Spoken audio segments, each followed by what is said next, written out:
ভাৰতীয় জনতা পাৰ্টিৰ কৃষক মৰ্চাৰ সুকন্যা কৃষ্টি গোটৰ উদ্যোগত আৰু যোৰহাট জিলাৰ কৃষি বিভাগৰ সহযোগত 28 নং মেলেং বালিচাপৰি গাঁও পঞ্চায়তৰ অন্তৰ্গত পশ্চিম বালিচাপৰি বৰমুকলি অঞ্চলত প্ৰায় 30 বিঘা কৃষিভূমি ৰবি শস্যৰ খেতিৰ বীজ ৰোপণ কাৰ্যসূচীৰ শুভাৰম্ভণি কৰে বৈদেশিক পৰিক্ৰমা মন্ত্ৰী প্ৰবীত্ৰ মাঘিতাই। যোৰহাট জিলাৰ ভাৰতীয় জনতা পাৰ্টিৰ সভাপতি তথা অসম ঔদ্যোগিক উন্নয়নৰ অধ্যক্ষ শান্তনু পূজাৰী অনুপ্ৰেৰণাত অনুষ্ঠিত হয় উক্ত অনুষ্ঠান। উক্ত বীজ ৰোপণ কাৰ্যসূচীত উপস্থিত থাকে যোৰহাট জিলাৰ কৃষি বিষয়া দেৱজিৎ দত্ত, চিপাইকলা কৃষি চক্ৰ বিষয়া ময়ূৰ তৃষ্ণা ৰাজখোৱা, যোৰহাট জিলাৰ কৃষি মৰ্চাৰ সভাপতি তৈলক্য ভূঞা, সাধাৰণ সম্পাদক সুজিত দত্তকে প্ৰমুখ কৰি জিলাৰ ৰাজ্যিকৰ বিষয়ববীয়াসকলৰ লগতে উপস্থিত থাকে উক্ত পঞ্চায়তৰ সভাপতিৰ লগতে স্থানীয় গাঁও প্ৰধান আৰু স্থানীয় কৃষকসকল। আমাৰ যোৰহাট জিলাৰ টিয়কৰ বালিচাপৰিৰ বৰমুকলি পথাৰত আজি আমাৰ ভাৰতীয় জনতা পাৰ্টিৰ কিষাণ মৰ্চাই আলু খেতিৰ শুভাৰম্ভ কৰিছে। প্ৰায় 30-40 বিঘা মাটিত ইয়াত আধুনিক পদ্ধতিৰে আলু খেতি কৰিব। গতিকে আমাৰ ওচৰ চুবুৰীয়া গঞা ৰাইজ আৰু আমাৰ যিটো কৃষক মৰ্চাৰ সকলো কাৰ্যকৰ্তা একত্ৰিত হৈছে। গতিকে আমি এটা খুব সুন্দৰ দিন, আমি এনেধৰণেই যিদৰে আমি ৰাষ্ট্ৰ নিৰ্মাণৰ বাবে সকলো সমৰ্পিত ভাৰতীয় জনতা পাৰ্টিৰ কাৰ্যকৰ্তা বিকশিত অসম বিকশিত ভাৰতৰ সংকল্পৰে যিদৰে আগুৱান, ঠিক সেইদৰে ব্যৱহাৰিকভাৱে এইদৰে খেতিপথাৰতো আমাৰ ভাৰতীয় জনতা পাৰ্টিৰ কাৰ্যকৰ্তাসকলক একত্ৰিতভাৱে গঞা ৰাইজৰ সৈতে কৃষক ৰাইজৰ সৈতে হাতে হাতে ধৰি আগবাঢ়ি যোৱা দেখা যায়। তাৰে এক সাৰ্থক প্ৰতিফলন আজিৰ আয়োজন। গতিকে ৰাইজৰ সৈতে আজি আমি এই বৰমুকলি পথাৰত আমি ৰাজহুৱা ভোজতো অংশগ্ৰহণ কৰিলোঁ। খুব সুন্দৰ এক পৰিৱেশ।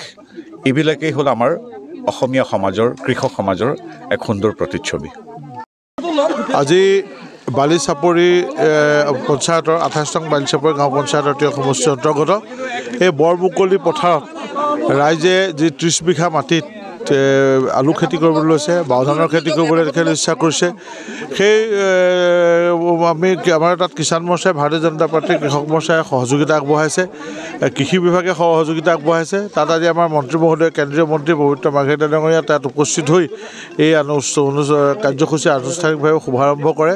আলুৰ বীজ সিঁচে। ৰাইজক আমি দুটা স্থানীয় গোট আছে, কৃষি গোট, তেখেতলোকক আমি ৰঙালাও গুটিও যোগান ধৰা হৈছে।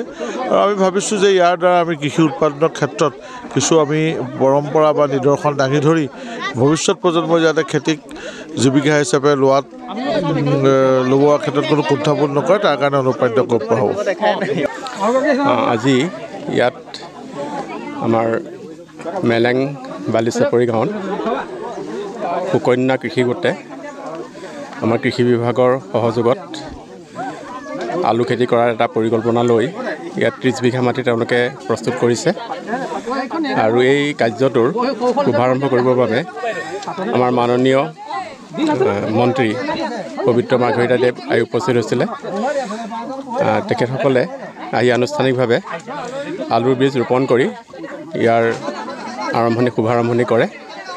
আৰু আমি কৃষি বিভাগে আজি ইয়াত আহি উপস্থিত হৈ মই জিলা কৃষি বিষয়া আৰু কৃষি উন্নয়ন বিষয়া আহি আমি কৃষকক উৎসাহিত কৰিছোঁ। আৰু লগতে সমূহ কৃষকক আমি প্ৰতিশ্ৰুতি দিছোঁ যে কৃষি বিভাগৰ যিখিনি সুবিধা আছে, আলুৰ বীজ, সৰিয়হৰ বীজ বা অন্য যিখিনি তেখেতসকলে কৰিব খোজে সকলোখিনি আমি দিবলৈ আমি প্ৰতিশ্ৰুতি দিছোঁ। আৰু এই কৃষি গোটটোক আমি আমাৰ কৃষি বিভাগৰ ফালৰ পৰা আগবঢ়াই নিয়াত যথেষ্টখিনি যিখিনি প্ৰয়োজন হয় সকলোখিনি দি সহায় কৰিম বুলি আজি সকলোকে আশ্বাস দিছোঁ। শ্ৰীমন্ত মাধৱ বৰুৱাৰ ৰিপৰ্ট, নিউজ নাও।